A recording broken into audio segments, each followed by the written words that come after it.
Welcome to Tales of Hope, where every paw print counts. Animal tie in the house, spreading love, hear the sounds. Every week animal stories, rights and welfare in the mix. Step up, take action, we're giving animals a fix. Tales of Hope, raise your voice, make some noise. Change the game for every animal, girl and boy. One world, one fight, let's turn the page. A future for the voiceless, bring hope to center stage. You've said conservation is failing. What specifically is broken in the traditional conservation model?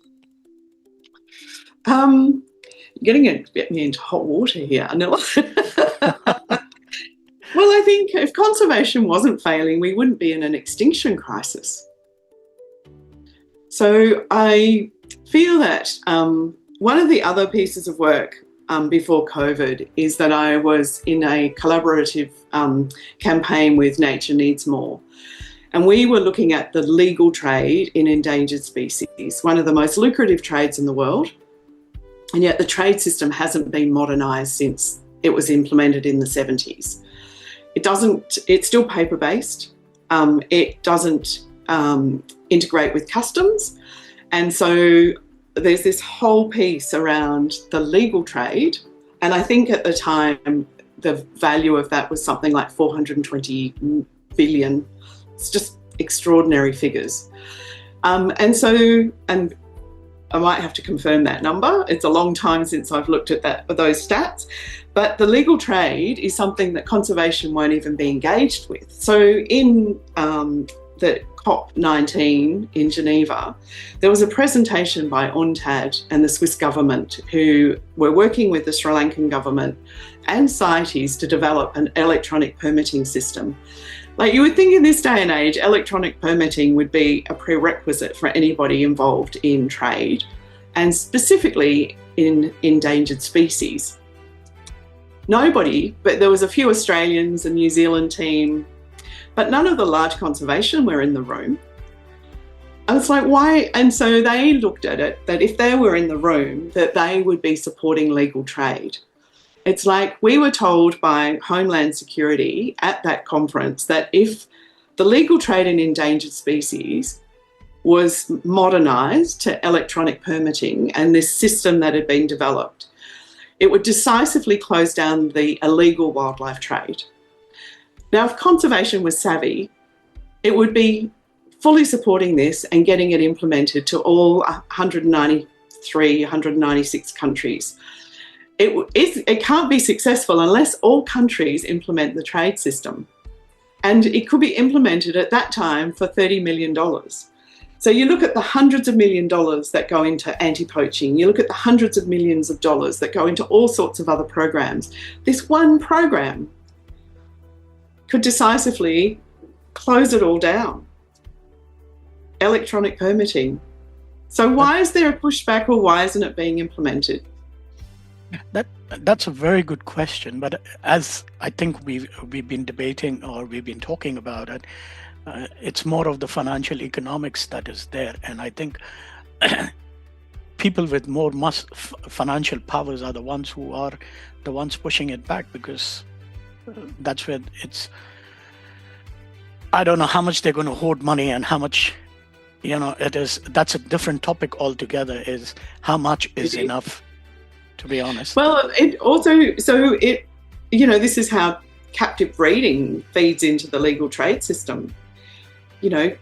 Shipping product from South Africa, which is, in its own story, says it's a conservation success. No, it's not. You're breeding animals in captivity. That's not conservation. So the parameters around conservation as well, like putting up fences and keeping what they call security herds or security populations, it's no more than a zoo. And we have to have bigger thinking, we have to have fresh thinking, we have to approach conservation from a different angle. Absolutely. And that's just a purely personal view. No, please. This is something that we're not pointing fingers at anybody. This is just from our lived experiences that we're talking about, and this is our perspective. We hope. Recently, I'll just tell you something. Sorry. Recently, I was just listening to one of the spiritual satsang from the master that I follow. And it was he clearly mentioned, you cannot change the world, but that doesn't stop you from doing your part, what you're supposed to do. Do your part and leave the rest. It's like also saying, do your karma and don't expect the rewards. You just keep doing your part. Because I think, let's look at it from a very different perspective, even in families when we have disagreements, and if we try and push our points across, the only thing it leads is to friction. So the best part is, let's keep doing our part. We are, putting our point forward, whatever within our limited means and research, within our limited means and what we can do, we just keep doing. They're wise words. Now, what are the pressure points in wildlife protection that activists that often overlook? Oh.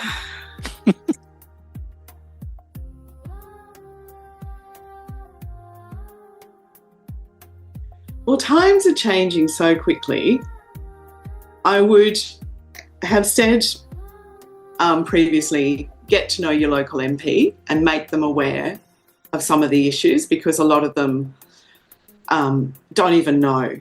And so that's one of the things, is that we all work in our own bubbles. We work with like-minded people, and we forget that there are people that just don't have a clue. Like, for example, canned hunting. I've been in that space for a decade, and you would expect with all the media and with everything that we've done that people would be aware.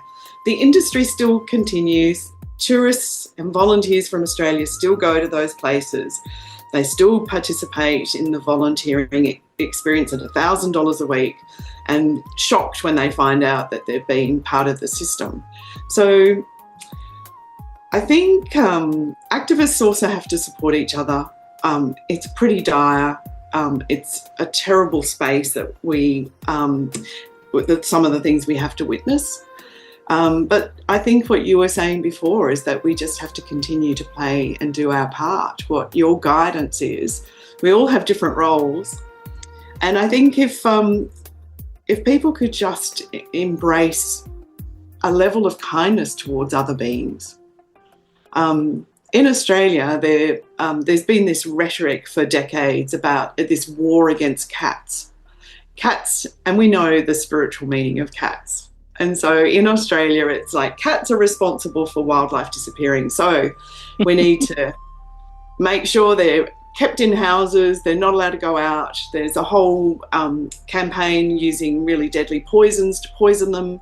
And some of the places there are invasive species, and they might be causing, and they are causing, some damage, but the figures are so astonishing low that you think of all the other things that are impacting the decimation of wildlife: land clearing, weather events,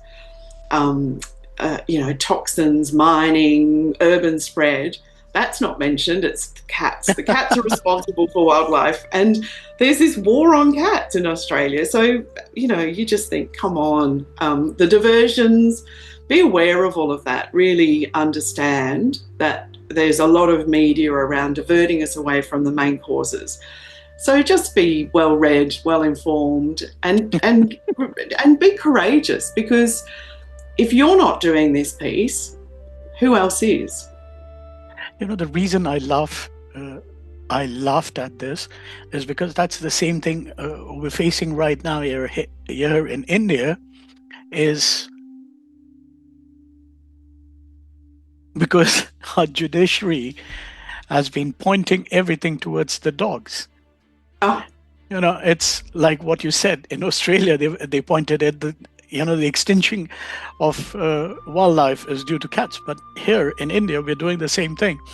Is all the problems that are created is because of the dogs, the human problem. But they don't realize if we exterminate everybody, or if we even, because of the current judgment that has come through, is they are supposed to be rounded off from all the institutions, hospitals and everything, and they're supposed to be put into a pound, caged living. But the thing is, in India, let's be very honest, we still don't have enough of pounds even to take care of it. And rather than fixing the problem where holding the characters or the people who should have implemented the ABC programs and all these programs which are there to have an harmonized living, instead of taking the attention from the people who didn't do the right thing, push all the blames on the dogs and get them out. So anyways, I think every country has their own stories to talk about, Now, you speak about creativity in conservation. What does creativity look like in policy and ecological reform? I'm laughing because you're throwing such big questions at me, Anil. Well, creativity, I suppose being a designer, I'm not a biologist, a zoologist, an ecologist. I just knew and saw an issue, and I think it's one of those things. It's not being afraid to step into the space to do something about it. I think creativity is necessary, because I think also when people are trained in a specific field, and because of the other thing we haven't discussed is the deliberate under-resourcing of this sector. And so people are desperate for work, desperate for jobs. There's not enough jobs in this field that pay well. And so you're kind of captured, I suppose, by the dialogue and the normality of what conservation should look like. And that's where we need people from other dimensions and other careers to be able to feed into this space. I think that's a great question about we need to approach it through a different lens, because the normalisation of the way things have to be, and to fulfil funding obligations, because they also feed into the same narrative, is why things aren't effective. That's so true, Now, corruption and perversion of law were words you used. How do industries manipulate democracy to sustain exploitations? Well, the most obvious one I can speak to is the legal trade in endangered species, and the lack of implementing, and again, CITES, desperately under-resourced. And yet the industries that make profits from these businesses are not contributing their fair share. There's a whole range of reasons why, but when you look at that, and then they're knowingly understanding that the trade system is defunct, unfit for purpose, well, we have an extinction crisis. And we're talking about, CITES was set up in the 70s when there were 700 species that they were concerned about. The last report, they were saying 38,000 species will now soon be 1 million species. And yet the legal trade is never challenged or questioned. And species are listed, Appendix 1 is the most critically endangered, but we find that governments and industry find loopholes. In Australia, the hammerhead sharks are protected, but there are loopholes in the fishing industry that will allow for hammerhead sharks to be fished in northern Queensland. Sea corals, aquarium fish, there's a whole raft of species that are being traded. And captive bred. There's an industry down in Tasmania that farms seahorses. And CITES Appendix 1 seahorses, but they're still allowed to go and take from the wild to supplement their captive breeding. And so those species are then sold through the aquarium industry. Now, the permit for those species is about, I don't know, $100. How much trade? Like one permit, I believe that was for sea coral from Australia from one industry in WA, exported to the US. When it was landed, the street market value was something like $25 million. Again, I'm just using rough, that's my memory on these pieces. It could be more or less. But if your permit's only $100 for the system that's supposed to regulate and monitor and improve the data systems, that's the other thing, is nobody's got real data on the species that are being traded.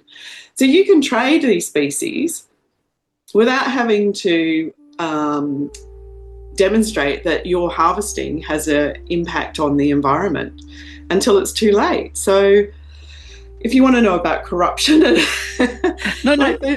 the legal trade is, and the luxury, when you look at just one area of that industry, is the luxury markets. If they're importing python skins, crocodile skins, shark skins for handbags, like, where are they getting these products from? They can't, with the existing trade system, they can't say they're coming from reliable sources, because the illegal wildlife trade is laundering their products through the legal trade.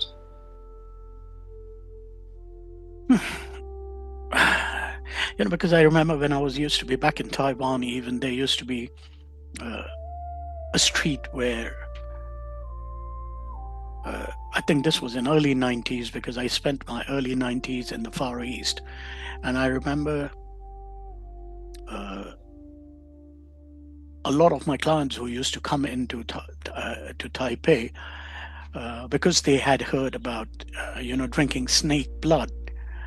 And this used to happen. And today, I tell you, it's been years I had forgotten about this, and it just came.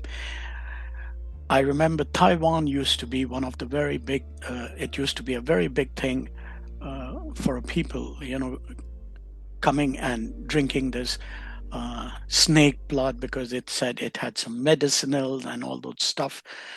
But it takes me back to all those, because I remember there used to be a complete street for, all Wow. these things. Mm. Anyways, for listeners who feel overwhelmed by the extinction rates, where does meaningful leverage actually exist?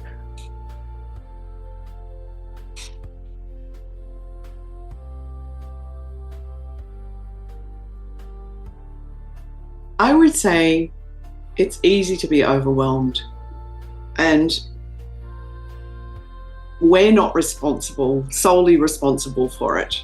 It's been an industrialized process.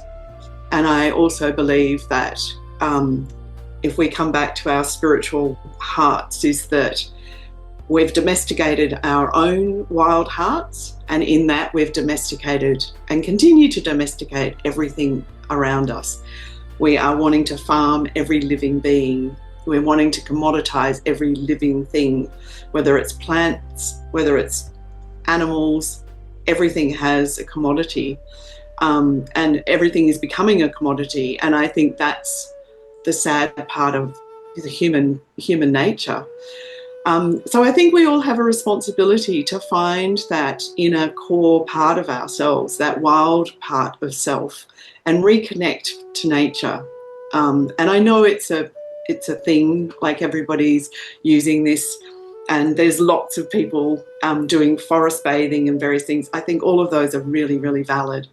But it's as simple as going and standing on the grass and really just connecting into the earth, doing visualizations, meditations, but then using that energy, using that wisdom that you get from the earth, from the universe, from spirit, to be active in this space, is to do one small thing, or support somebody that you love, that you know, that is doing one small thing.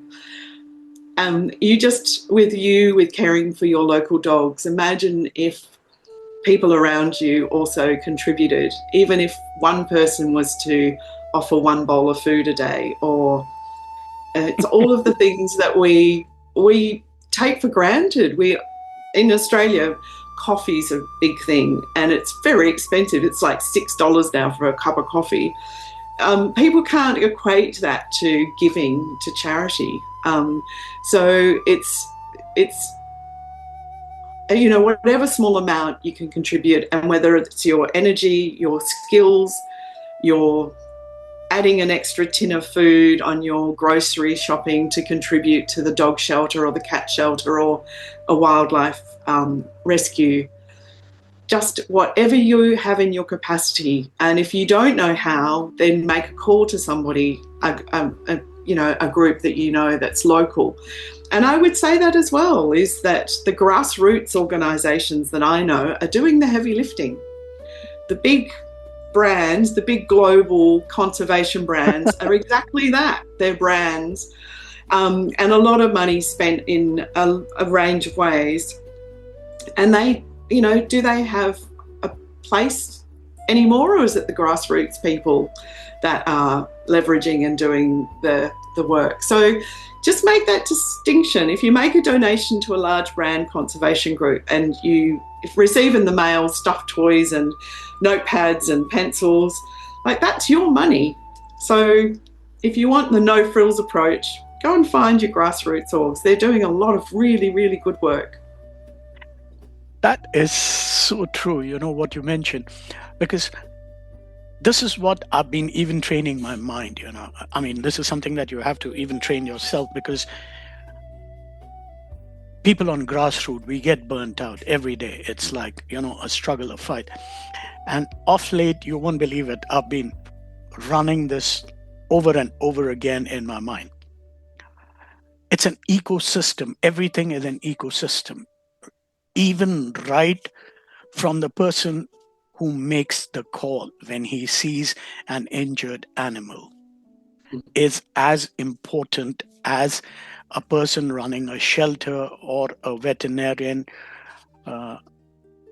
Right from that person, if you look at it, right from the place where the person makes the call, even just because if he could just make a call, but he can't take the animal to the vet or to the rescue organization, he's done a part. He could, he had a choice. He could look away and walk away, because that's what most of us we do, but he or she that made a choice of picking up the call and calling somebody, hey, it's an injured animal, I'm reporting.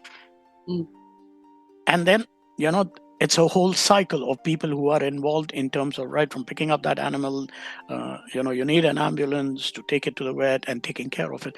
So I have been training my mind to understand it's an ecosystem, because what I see, and with my interactions with a lot of people, what happens is a lot of people running these NGOs, I know we are, they're all running short on hands, funds, everything. And I see them complaining all the time. Why is this person just reporting? Why can't he just bring the animal? Okay, but they don't understand. At least that person had a choice. He made the right choice by calling up. Now, if you can't do, why don't you call somebody else, as an NGO, to go and pick up the animal? But the problem is what you rightly said, I believe this is a problem. We all are living in our own bubbles. Rather than, joining hands, letting our ego go down, and rather put the animal in the front, the animal suffering. I think we're still a long way from there. This is my personal opinion. Sorry about that. Now, rewilding in Australia at planetary scale is visionary. What does rewilding mean beyond tree planting? That's a fantastic question. And it's very interesting that rewilding is perceived as tree planting, because in what I'm learning is that rewilding in its simplest form, is helping nature take care of herself. So in places where the degradation is so bad that the healing will either take way too long a time, that it requires an intervention. And so my piece is that, you know, I advocate for wild places, wildlife, wild people. It's that piece of not wanting a lot of human intervention. But in this instance, rewilding is about just helping so that that ecosystem can thrive again, and understanding what those things are. So our project out in the Central Desert, working with Elder Preston Thomas and his community, is quite an innovation piece, is that we have, and we're in the process of creating a Mars-style rover, if you like, that mimics the digging action of the missing marsupials. So that digging action is really important for soil health. It aerates the soil and allows the water to penetrate.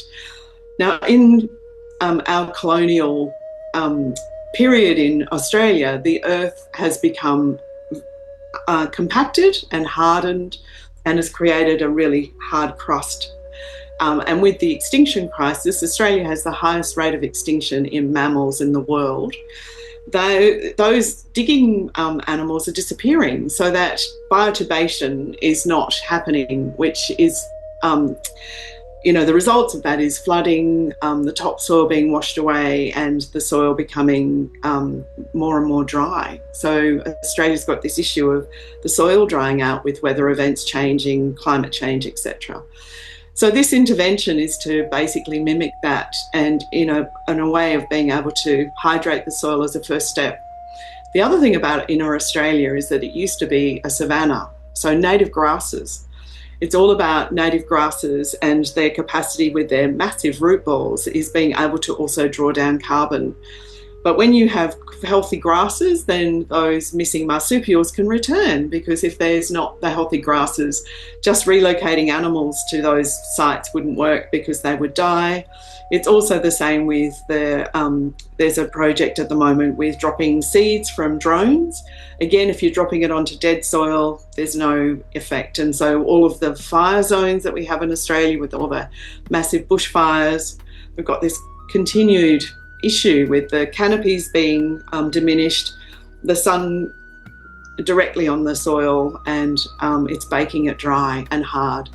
And so it's an experiment, if you like, is that we are working with Indigenous wisdom and knowledge, with Western science, to see if we can find an intervention to address this problem, not just in Australia, but globally.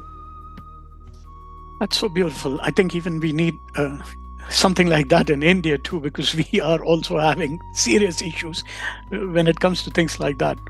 You know, especially with the nature and the soil, what we have is, with the rapid expansion of urbanization across tier 2, tier 3 cities, I think we're forgetting, and even with the mining and everything that's going on, we're all forgetting that the soil also needs to be there, which is very important. Now, you speak of automating ecological processes once done by extinct marsupials. Can you unpack that for us? Yeah, I think that's what I just did with so what I just spoke about, Anil, is right. Probably answered that question. So do you want me to speak more about it? Or? Please, I would love that, you know, for us, all of us to understand. Okay. So in our creation of a Mars-style rover, the beautiful thing about replicating what nature does, and with them being solar-powered, autonomous, lightweight, so they don't further impact the soil, is that this is where technology can meet nature. And the beautiful thing about working with Preston and his community is that they've had an issue with the elders holding the wisdom and the knowledge not having access or the capacity to be able to work with the younger generations. A lot of that is that they have been drawn off country because they've needed work or education, and so there's not a lot to offer. And Australia is a really big place, so these younger kids are being drawn out of their country. So taking this project and concept out to country with all the elders is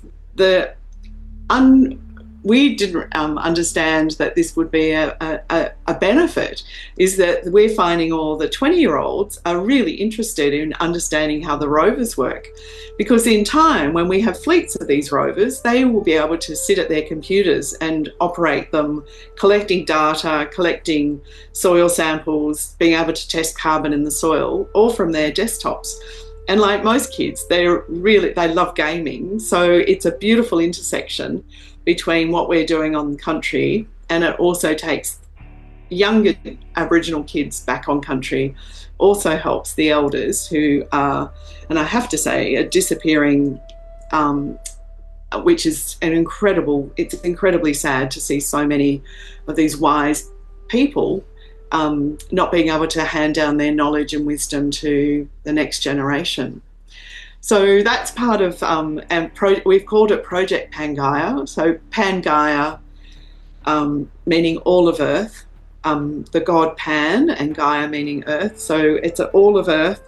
And we've got this incredible opportunity to be working with the elders in the Central Desert. And if you look at our website, you'll see the scale at which we're working. We've got more than 1,000 micropits dug, and the rains have now come, and we're just waiting to see the results of the first year trials. That's so beautiful. Now, how does rewilding intersect with climate mitigation in measurable ways? Since you have been talking about it and you've been implementing quite a bit of it, how does that Well, it's quite simple. If you have sick country, you have sick people. If you have healthy country, you have healthy people. But again, back to the grasses, if we can invigorate the earth for the grasses to return, and then you have the wildlife returning, because I can tell you out in the Central Desert, so much has disappeared. We don't see the big red roos anymore, the kangaroos, there's no emus. Like, these are animals that are on our, the Australian symbol. We're losing our iconic species, plus a raft of other species. So if we can reinvigorate the grasses, if we can heal country, then it has a direct impact on the weather, has a direct impact on soil health. That has an impact on agriculture, on water security, on food security. Like, we've got a real issue that we're facing with, the bees are disappearing and insects are disappearing. Like, it just is that whole ecological cycle. So if, again, humans, instead of being at the top of the pyramid, understand that we're part and we have an impact and we are part of this ecological world, is that we all need to exist to be able to survive. If they go, we go. Sooner or later, we all will go. If these, sorry, Andrew Harvey used to say to me, the Earth will get to a point, if we don't become wise, that she'll shake us off like fleas. And I think we're fast approaching that point. Absolutely. Now, what role does the human-animal relation play in reshaping national identity? I'm laughing because you're hitting me with such big questions, and I know. Firstly, one of the things that worries me about the way that animals are managed, or the way that, even if we want to talk about agriculture, farming, is that we always project our own understandings, beliefs, knowledge onto animals. What I think is necessary now is for us to start being able to really build our strength and our spiritual core in able to listen deeply, to reverse the place where humans know best, and for us to understand and be able to tap into that field of consciousness that exists, that the earth speaks through us, that the animals speak through us, and then that we are able to work with them. And so it's reversing the psychology, it's reversing our ego and reversing our power structures and reversing who we are on this planet, to know that we are here as divine servants, that the world, the earth, has an extraordinary field of intelligence that we are here to tap into. And through that, we can then gain our wisdom and act as wise souls in protecting and stewarding this magnificent planet we all call home. That's so beautiful way of putting across, I wish, and I hope all our listeners can take a lot from that, I mean, even if a bit, as I remember speaking to one of the guests, and he said, just do a little bit of what you can, don't try to be doing big things. One step, take baby steps at a time, and it will all fall in its place with time. Now, being awarded the Order of Australia Medal, did that change your influence or your responsibility? It's interesting, I was talking about this yesterday, and the difference between men and the way, because when you are awarded the medal, you get a little pin that you can wear in your suit jacket. For women, we don't wear suit jackets, so it's if you're in business or if you're in government, you just don't it's not something that women wear a lot. I certainly have noticed it amongst fellow recipients. It was an incredible honour to receive it, and I was really grateful for being recognised. And what it did do was open doors in government, and that's where I was working at the time. So I think I was nominated. It's all very secret and hush-hush, but I think I was nominated by Jason Wood. And yes, it gives you high standing within the political field, which was really important for the work that I was doing then. So, but other than that, I'm still who I am, and it doesn't have influence anywhere else. Now, coming to the last question of the show, if Australia were to truly lead the world in wildlife ethics, what would that future look like, and what must change tomorrow? Wow, that future would look extraordinary. That future would look like we stood on the right side of history instead of being the laggards. It's quite shameful to know that I live in a country who are predominantly climate deniers, and we're decades behind the rest of the world, is my personal view. If we were to switch that and have people running the country who understood what ecocide was, who understood the rights of nature, who understood the right relationship with nature, I think we would be an extraordinary country. If we healed our relationship with our Indigenous partners, our Indigenous knowledge holders, the First Nations people, it would just be, it would be remarkable.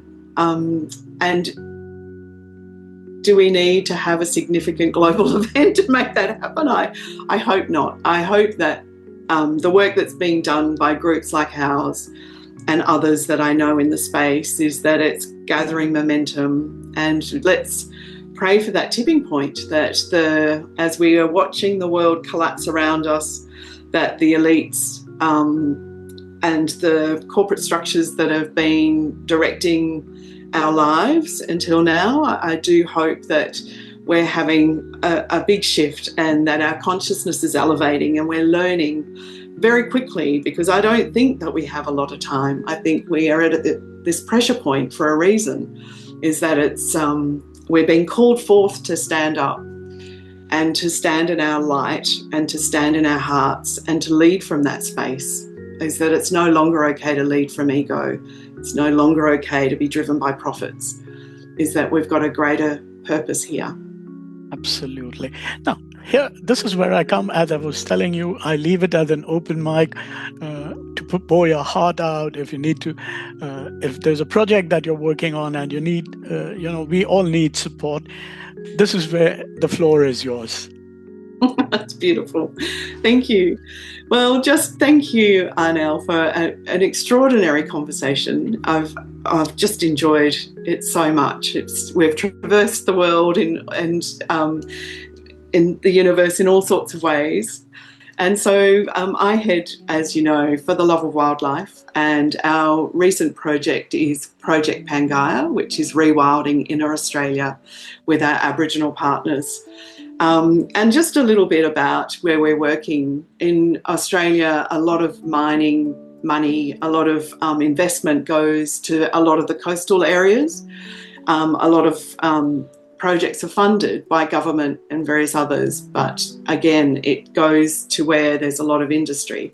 Where we're working with Elder Preston Thomas and his community, the Nunthara people, who are known as the Spinifex people, but he also calls them the forgotten people.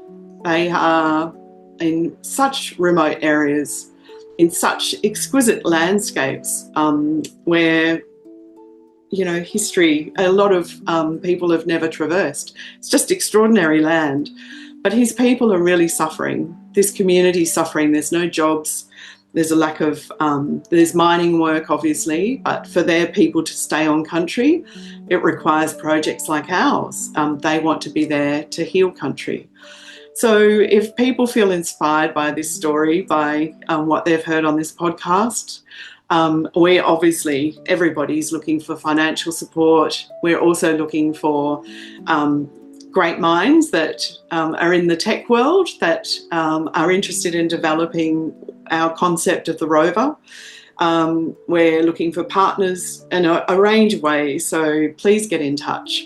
Our email is info@fortheloveofwildlife.org.au. We can go to our website, fortheloveofwildlife.org.au. And I'd love to hear from anyone who feels and resonates with this conversation. Thank you. Donalea, thank you so much, first of all, for taking the time from your busy schedules to be with us on the show. I really appreciate this. Thank you so much. It's been a beautiful conversation. Thank you. And blessings to you and to the beings that fall under your care.